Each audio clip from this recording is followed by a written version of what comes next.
Hello, and welcome to Studio 415. On today's show, you'll find out why police, firefighters, EMS, and the Department of Homeland Security recently invaded Carroll High School. You will hear why a local company has decided to live stream Carroll High School sporting events. And we'll take a look at the hard work that goes into creating live music for Carroll's theater productions. All of that and more coming up next.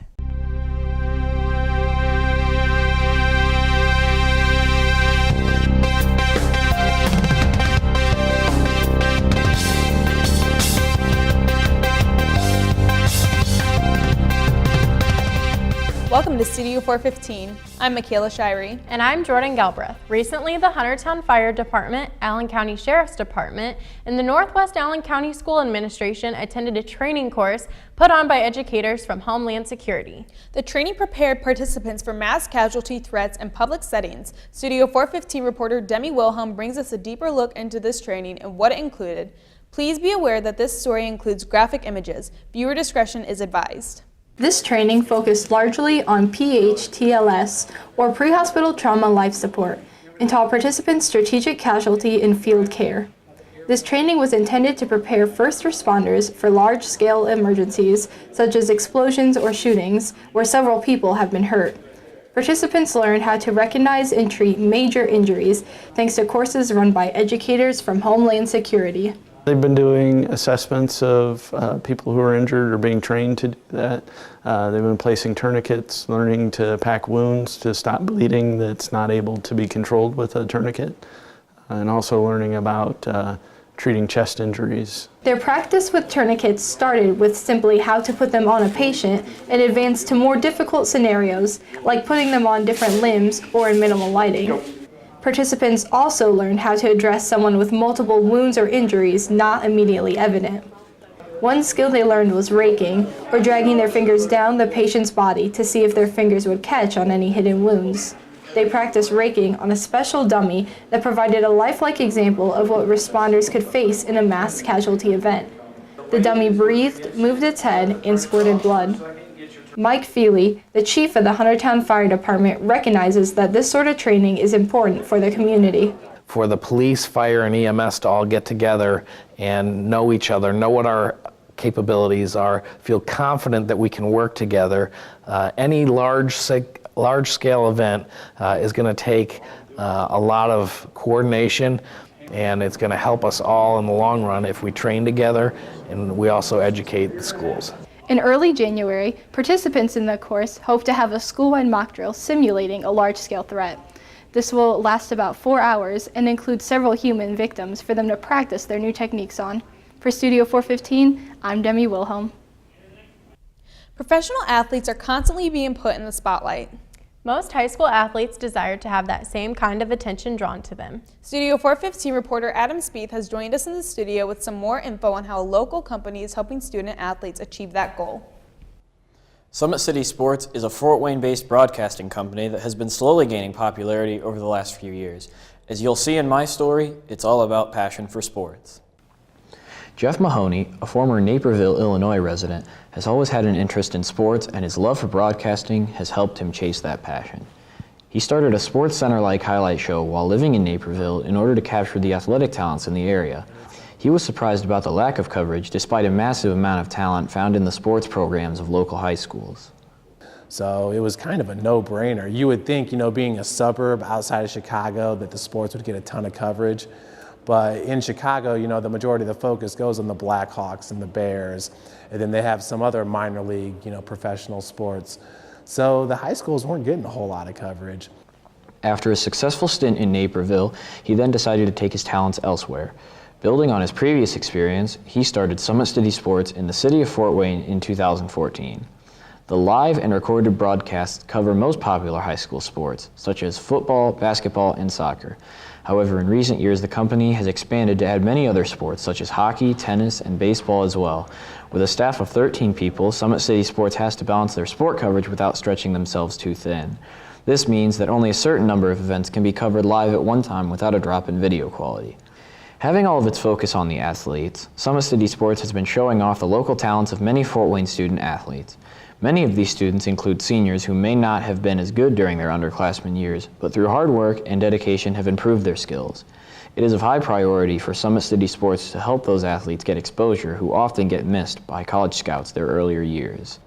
So if those kids don't get recognized their sophomore year, sometimes they get hidden in the whole recruiting thing. So that's why I like the fact that we can point those kids out early on. With a title sponsor from Parkview Sports Medicine, Summit City Sports has become the leader in Northeast Indiana for high school sport broadcasting. Coming up on 3,000 subscribers on YouTube, the company will only continue to grow. Not only will the company grow, but the number of sports will too. Mahoney says that Summit City Sports is looking to increase its coverage in sports such as cross country, softball, swimming, and possibly even show choir. The only thing that will help the company grow faster is help from its viewers. Summit City Sports is looking for new sponsorship opportunities from local businesses. Future plans, we really want to get some sponsorships, really want to be able to really dominate every sport, every area, get everybody some coverage, and just continue to grow and make things look better and improve every year. In order to keep track of all your favorite high school sports, be sure to follow Summit City Sports on YouTube, Facebook, and check them out at summitcitysports.com. For Studio 415, I'm Adam Spieth. High school can be a roller coaster ride with many highs and lows. So when you hit the lows, Carroll has someone who is there to help. I had the opportunity to spend some time with Carroll's Student Assistant Program Counselor, and I have the story of how she helps students in many different ways. Peel has been with Carroll for 3 years, and her mission has been to help students throughout high school who might have anxiety, depression, self-harm issues, etc. Peel has been able to help students a lot from her own personal experiences that she has been through. You know, I think anybody that's gone through pain, whether it's a breakup or a family issue, like my parents are divorced, so I've gone through that as well. And I think if you've been through pain in your life, you understand other people going through it. Peel didn't know what career she wanted to pursue until the later years of college. She really figured it out after going through a bad breakup and seeing a counselor about it. She knew that she always wanted to help people, she just needed to figure out how she could do that. Peel not only helps students throughout their personal issues that are happening now, but she also helps students with future plans they have. She's helped relieve a lot of stress off of me from personal affairs that I take care of, educational stuff that I'm talking to her about, like what kind of colleges I want to go to. She's helped me kind of set a path for where I want to go after high school and really just ground me for where I'm going to go in the future. Peel thinks it is frustrating that students take academics and use it as their identity. So if they are failing a class, then they might start to believe that they are stupid. And they aren't. They just might not be good in that area of academics. She has a son who is already done with school, and he's only in 4th grade. This is a reason she loves working with students, because she is able to help students find ways they are gifted. Peel wants to be able to give students encouragement and realistic advice they could use every day. Little choices that you're making every day, I think, is setting a foundation for your future. And that seems like a lot of pressure. You can always go back from some of those bad choices, but really, like, you're setting yourself up for your identity, you're setting yourself up for your future and your future relationship. Peel is different from other counselors because whatever is told to her is confidential. For anyone who would like to speak with her, she's here Mondays, Tuesdays, Thursdays, and Fridays. For Studio 415, I'm Michaela Shirey.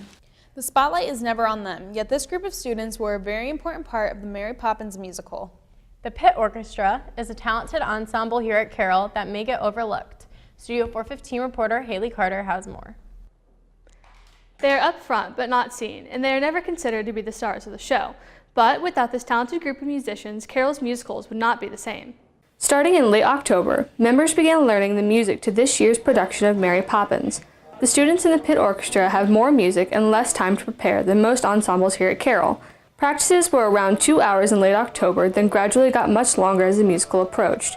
This rigorous schedule called for a greater sense of dedication and talent. So it's a lot of evenings, it's a lot of work on your own to prepare the music. We don't have a lot of time to rehearse it. We just get to know it, get to understand the vocal parts, and jump in and do it. The group consists of around 20 members, all of whom give their time after school to perfect their playing to ensure a smooth performance of the show, not only for the spectators but for the actors on stage as well. This is because the performers on stage rely on the pit for cues and timing during the show. A small mistake from the pit could result in a complete disruption of the happenings on stage. If it was just vocals, there'd be a lot of empty space, and I feel like the winds add to that, or not add to that, but remove that empty space and give much more color to it. It is also a change in focus for many of the players who are used to the music being the main point of their performance. In Pit Orchestra, you are like the accompaniment to the vocalists, and that's something that we're not always used to. So like when you're in concert band or a marching band, you're the spotlight and you're what is the focus of the performance, but in this case we get to back up other people. Because of the time crunch and reliance on the pit, members of the orchestra are required to have a higher level of musical ability. While the atmosphere of Pit Orchestra may be different than marching band or jazz, the lessons that come from it are just as valuable from a musical sense. Orchestra member Megan Tarleton says that playing in the pit has greatly enhanced her musical abilities. Pit Orchestra is a bit more different because it's a smaller ensemble. We are given multiple instruments for a certain book or just bit of music that we're playing. So we have to become specialists per se in our certain instruments. The musical is now finished and the Pit Orchestra has put away their instruments for another year. However, there's always more room in the ensemble for new members. For more information for next year, talk to Phil Frazier down in the music department. For Studio 415, I'm Haley Carter. That's all we have today. Thanks for watching. If you have any story ideas that you would like to see covered, mention them to any of the students in the credits or Mr. Johnston. For all of us here at Studio 415, have a great week, Carroll.